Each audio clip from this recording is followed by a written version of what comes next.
అందరికీ హాయ్ అండి. Welcome back to my channel. ముఖ్యంగా ఈరోజు మన వీడియో వచ్చేసి అసలు పెన్షన్ వెరిఫికేషన్ జరుగుతుందా లేదా? కొన్ని చోట్ల ఆగిపోయిందంటున్నారు. ఎంతవరకు నిజం? పెన్షన్ వెరిఫికేషన్ జరిగితే ఇప్పటివరకు ఎంతమందికి తీశారు? మీకేమైనా డీటెయిల్స్ తెలుసా? ఇలాంటి డౌట్స్ అయితే చాలా మంది రైజ్ చేస్తున్నారండి. దానికి సంబంధించి ఈ వీడియోలో అయితే నేను మీకు పూర్తి వివరాలను తెలియజేస్తాను.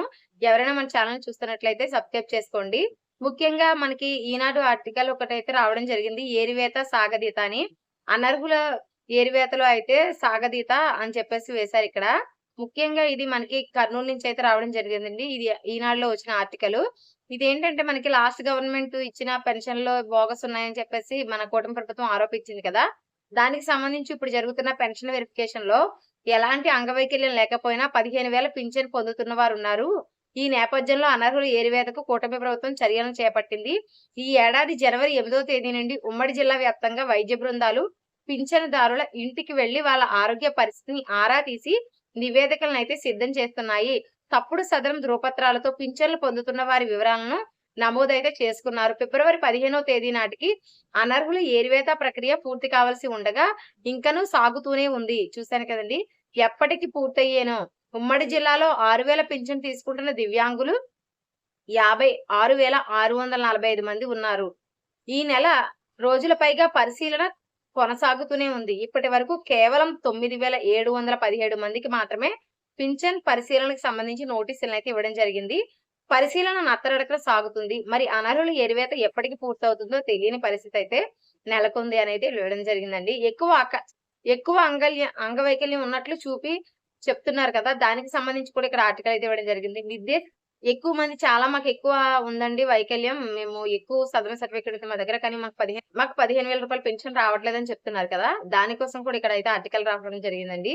నిర్దేశిత వైకల్యం లేకపోయినప్పటికీ అప్పట్లో స్థానిక నేతల ఒత్తిళ్ల కారణంగా వైద్యులు ఎక్కువ శాతం వైకల్యం ఉన్నట్లయితే ధృవపత్రాలనైతే ఇచ్చారు.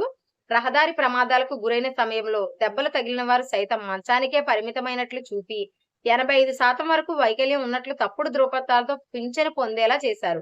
నిబంధనల ప్రకారం కొందరికి కనీసం 2 ఏళ్లకోసారి అసెస్మెంట్ చేయాల్సి ఉన్నా అది జరగడం లేదు.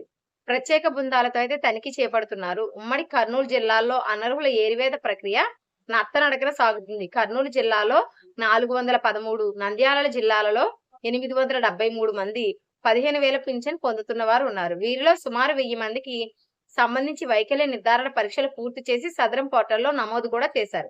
753 మందికి సంబంధిత డిజిటల్ సంతకాలు కూడా పూర్తయ్యాయి. ఇప్పటి వరకు 50% మాత్రమే పరిశీలన పూర్తయింది. ప్రతి నెల 15,000, 6,000 పింఛన్లు పొందే వారి అర్హతలపై విచారించిన ప్రత్యేక వైద్య బృందాలు ఆన్లైన్‌లో ఆయా వివరాలను నమోదు చేస్తున్నాయి. వాటిని గ్రామీణ పేదరిక నిర్మూలన సొసైటీ సెర్ప్ అధికారులు విశ్లేషణ కూడా చేస్తున్నారు. 15,000 పింఛన్లు పొందే వారిలో ఎక్కువ శాతం మంది 6,000 పింఛన్ పొందే స్థాయి మాత్రమే ఉందని విచారణలో వెల్లడైతే అవుతుంది. ఇక్కడ మీరు చూసినట్టయితే 6,000 పింఛన్ పొందుతున్న వారి దివ్యాంగుల పరిశీలన ఫిబ్రవరి నుంచి చేపట్టినయి. ఇక్కడ లిస్ట్ ఇచ్చారండి. సంతకం పూర్తయినయి. ఇవైతే ఎందుకు తీయలేదు? ఇంత లేట్‌గా ఎందుకు చేస్తున్నారు? అనే అనుమానాలు వ్యక్తమవుతున్నాయని చెప్పి ఈనాడులో అయితే ఆర్టికల్ రావడం జరిగిందండి. సో చూసారు కదా! ఈనాడులో ఆర్టికల్ వచ్చిందంటే గవర్నమెంట్ ఇంకా స్పీడప్ అవుతదని అర్థం. ఎందుకంటే ఈ గవర్నమెంట్ మీద ధైర్యంగా మాట్లాడగలే ఒకే ఒక పత్రిక ఈనాడు. సో ఇందులో వచ్చింది కాబట్టి మళ్ళీ స్పీడప్ అందుకునే అవకాశం అయితే ఉంటుందండి. మీకు ఇంకా ఏమైనా డౌట్స్ ఉంటే కామెంట్ సెక్షన్‌లో తెలియజేయండి. Thank you for watching.